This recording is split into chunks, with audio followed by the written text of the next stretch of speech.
محمد کو اجازت نہیں ملی. کہ جو لفظ بار بار مقتل لکھتا ہے کہ اجازت نہیں مل رہی تھی، اس کا مطلب ہے کہ حسین بس یہی چاہتے تھے کہ سب بچ جائیں، میں چلا جاؤں. حسین تاریخ میں لکھوا دینا چاہتے تھے کہ حسین نے سب کو نہیں بھیجا، سب خود سے جانا چاہتے تھے. اور حسین حتی الامکان روکتے تھے کہ نہیں، رک جاؤ رک جاؤ. سب سے پہلے خود حسین آگے بڑھے تھے. سب سے پہلے جب جنگ شروع ہوئی ہے نا کربلا کی، سب سے پہلے حسین آگے بڑھے. اور حسین نے آگے بڑھ کر جو پہلا جملہ کہا ہے وہ کیا تھا؟ علی اکبر کو مخاطب کر کے کہا تقدم ولدی، علی اکبر پہلے تم جاؤ. کوئی ہوگا ایسا باپ؟ کوئی ہوگا ایسا باپ؟ تقدم ولدی، بیٹے پہلے تم جاؤ. سب سے پہلے علی اکبر کو بھیج رہے تھے. یہ جنگ شروع کریں گے علی اکبر، اور پہلا شہید اور پہلا لاشا علی اکبر کا ہے. لیکن انصار نے برداشت نہیں کیا. انصار گھیر کر کھڑے ہو گئے. کہ مولا یہ کیسے ہو سکتا ہے کہ غلاموں کے خون کی موجودگی میں آقا کا خون بہہ جائے؟ غلاموں نے جانے نہیں دیا. غلام نے کہا پہلے ہماری لاش آئے گی، پہلے ہم شہید ہوں گے. وہی جذبہ شہادت جو بدر میں تھا، وہی جذبہ شہادت کربلا میں آ گیا. میرے عزیزو، یہ ہے حسین. لیکن سب کہتے تھے پہلے ہم، لیکن حسین کہتے تھے رک جاؤ. حتی الامکان کوشش کرتے تھے. اسی طرح اون محمد تو جگر و جان زینب تھے. لپٹا لیا دونوں بھانجوں کو. کہ بیٹوں کیسے جانے دوں، زینب پہ کیا گزرے گی، زینب پہ کیا گزرے گی. اٹھ گئے، مایوس ہو کے اٹھے، اماں کے خیمے میں آ گئے. کہا بچوں کیا ہوا؟ کہا ماموں اجازت نہیں دے رہے. ماموں کہہ رہے رک جاؤ. کہا کیا کہہ رہے ہیں؟ وہ کہہ رہے ہیں کہ زینب کے دل پر کیا گزرے گی. جب زینب نے یہ سنا، کھڑی ہو گئی. کھڑی ہو کے دونوں بچوں کا ہاتھ پکڑ کے وہاں آئی جہاں حسین تھے. جیسے ہی حسین نے بہن کو دیکھا، حسین کھڑے ہو گئے. مناجات کر رہے تھے بیٹھ کے، حسین کھڑے ہو گئے. بہن کے احترام میں کھڑے ہو گئے. امامت جس کے احترام میں کھڑی ہو جائے اسے زینب کہتے ہیں. زینب کے احترام میں کھڑے ہو گئے. اور اس سے پہلے کہ پوچھتے کہ زینب کیوں آئی ہیں، زینب نے یہ موقع ہی نہیں دیا کہ حسین پوچھے کہ میں کیوں آئی ہوں. تیزی سے زینب آگے بڑھی اور بھائی کا چکر لگانا شروع کیا. بھائی کا کیا سن رہے ہیں، بھائی کا طواف کرنا شروع کیا. جنہیں رونا نہیں آتا وہ گردن جھکا لو. یہ تو ایسے نہیں سنا کرو مسائل، گردن جھکا لو. بھائی کا طواف کرنا شروع کیا. 7 چکر لگا لیے. بار بار حسین پوچھ رہے تھے زینب کیا کر رہی ہیں، بہن کیا کر رہی ہیں، بہن کیا کر رہی ہیں. جب 7 چکر پورے ہو گئے تو زینب نے رک کر کہا بھیا میں نے ماں سے سنا تھا، اماں زہرا سے سنا تھا کہ جب کوئی مصیبت آتی ہے تو صدقہ دینے سے مصیبت ٹل جاتی ہے. اے بھائی میں نے بچوں کو تم پر سے صدقہ کر دیا. حسین رو رہے تھے. بھائی صدقہ دینے سے مصیبت ٹل جاتی ہے، میں نے بچوں کو تم پر سے صدقہ کر دیا. حسین کا گریہ بڑھ گیا. لیکن حسین کچھ بولے نہیں. فوراً زینب نے دوسرا جملہ کہا اور بھائی میں نے اماں زہرا سے یہ بھی سنا ہے کہ صدقے کو زیادہ دیر گھر میں رکھا نہیں جاتا، صدقہ فوراً دے دیا جاتا ہے. بھائی جانے کی اجازت ہے، بھیا جانے کی اجازت ہے. بھیا میرے لاڈلے، میری قربانی خدا کے حضور پیش ہو جائے. یہ فخر اسماعیل بن جائیں گے، یہ ذبح عظیم کی تفسیر بن جائیں گے.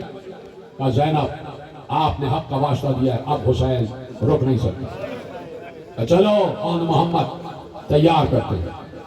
جو بھی جنگ کا سپاہی گیا ہے میدان کی طرف، یہ ہمیشہ سے جنگ کا اصول رہا کہ جو بھی جنگ کا سپاہی میدان کی طرف جاتا تھا، کچھ لوگ ہوتے تھے دائیں بائیں جو اسے تیار کرتے تھے.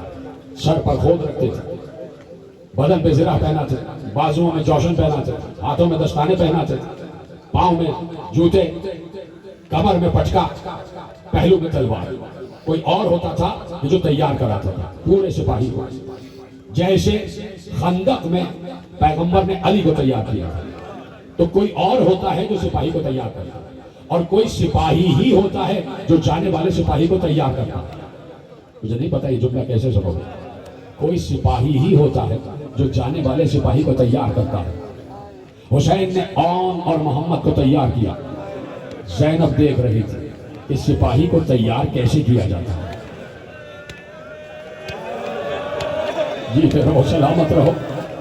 زینب دیکھ رہی تھی کہ سپاہی کو تیار کیسے کیا جاتا ہے. خدا کی قسم جب حسین جنگ آخر کے لیے چلے ہیں نا، تو کوئی حسین کو تیار کرنے والا نہیں تھا. ایک بار زینب نے حسین کو تیار کرایا، زینب نے حسین کو تیار کرایا، دیکھ چکی تھی زینب کے سپاہی تیار کیسے کیا جاتا ہے، بچوں کو تیار کر دیا، خان اور محمد ذرا بکر سے لیس ہو گئے، رخصت ہوئے، حسین نے کہا جاؤ بچوں، خدا تمہارا حافظ و ناصر، جس شوق شہادت کے لیے جا رہے ہو وہ شوق شہادت پورا ہوگا۔ جانے لگے، زینب نے کہا رکو رکو اور محمد رکو، دونوں بچے رک گئے، جی مادر گرامی، کہا سنو میں تم سے کچھ کہنا چاہتا ہوں، کہا جی اماں، کہا دیکھو ایسی جنگ لڑنا کہ میرے دودھ کی لاج رہ جائے، میرے دودھ کی لاج رہ جائے۔ دوسری بات کہی کہ دیکھو میں اس سے زیادہ خوش ہو جاؤں گی جو عمر سعد کا سر کاٹ کے لے آئے۔ یہ ہوتا ہے جذبہ ماں کا، کربلا میں ماں کا یہ جذبہ تھا۔ دیکھ رہا ہوں میں آپ کی آنکھوں میں آنسو آ رہے ہیں، خدا آپ کو سلامت رکھے، اور جن کے آنسو نہیں آ رہے ہیں میں دیکھ رہا ہوں وہ ہائے کہہ رہے ہیں، سینے پہ ہاتھ مار رہے ہیں، یہی طریقہ ہوتا ہے۔ کہا کہ دیکھو جو عمر سعد کا سر کاٹ کے لے آئے میں اس سے خوش ہو جاؤں گی۔ زینب خاموش ہوئی، تیسری وصیت کی، تیسری تلقین، کہا بچوں کہیں بھی چلے جانا، دریا کی طرف رخ بھی نہ کرنا، پانی کو ہاتھ بھی نہ لگانا، اس لیے کہ خیمے میں سکینہ بھی پیاسی ہے، علی اصغر بھی پیاسا ہے۔ چل دیے، بچوں نے جنگ کی، میمنہ پر اون نے حملہ کیا، میسرے پر محمد نے حملہ کیا، دو بھائی دو مقامات پر جنگ کر رہے تھے، ایک علی نظر آ رہا تھا، ایک جعفر نظر آ رہا تھا۔ لکھا ہے تاریخ میں، کوئی جملہ مبالغہ نہیں پڑھ رہا، تاریخ نے لکھا ہے کہ اون محمد نے 9 اور 10 برس کے بچوں نے وہ جنگ کی ہے کہ کوئی کیا بڑے سے بڑا 40 برس کا بہادر جنگ کر سکتا تھا، جو ان دو بچوں نے جنگ کی ہے۔ جعفر اور علی کا لہو ان کی رگوں میں دوڑ رہا تھا، کہاں تک فوج کو بھگایا ہے یہ کبھی تاریخی موقع ہوا تو تحقیق بتاؤں گا کہ کہاں تک اون نے فوجوں کو بھگایا، کہاں تک فوجوں کو بھگا کے لے گئے، اور پھر آخر میں بچے گھوڑے سے زمین پر آئے۔ یہ کیسے پتا چلا کہ بچے گھوڑے سے زمین پر آئے؟ اس لیے کہ زینب نے بی بی فضہ کو در خیمہ پہ کھڑا کر دیا تھا۔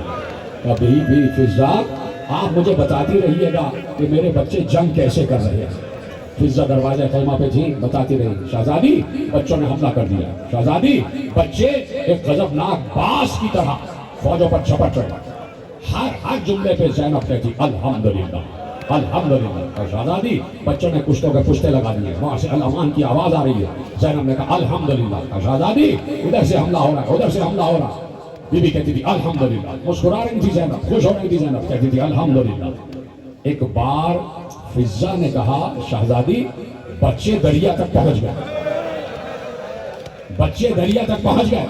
اب زینب کے چہرے پہ غضب کے آثار آ گئے، زینب کے چہرے پہ سرخی آئی، اور کہا میں نے منع کیا تھا کہ دریا کی طرف نہ جانا، یہ دریا کی طرف کیوں گئے؟ فضہ نے کہا شہزادی پانی پینے نہیں گئے۔ کہا پھر کیوں گئے؟ کہا دریا کے کنارے عمر سعد کا خیمہ لگا ہوا ہے، عمر سعد کے خیمے کی تنابیں کاٹ دی ہیں، عمر سعد پشت خیمہ سے نکل کے بھاگا ہے۔ زینب نے کہا خوش کر دیا بچوں نے، الحمدللہ۔ کہاں تک بچے لوٹے؟ عمر سعد کا بھاگنا تھا، اس نے اشارہ کیا پیچھے کی فوجوں کو، پیچھے کی فوجیں آگے آئیں، تیر چلنا شروع ہوئی، تیروں کی برسات ہوئی، شہزادے اس طرح گرے کہ ایک تیر اون کے پہلو سے پار ہو گیا، سینے سے پار ہوا، پیچھے سے نکلا، دوسرا تیر محمد کے پہلو سے پار ہوا۔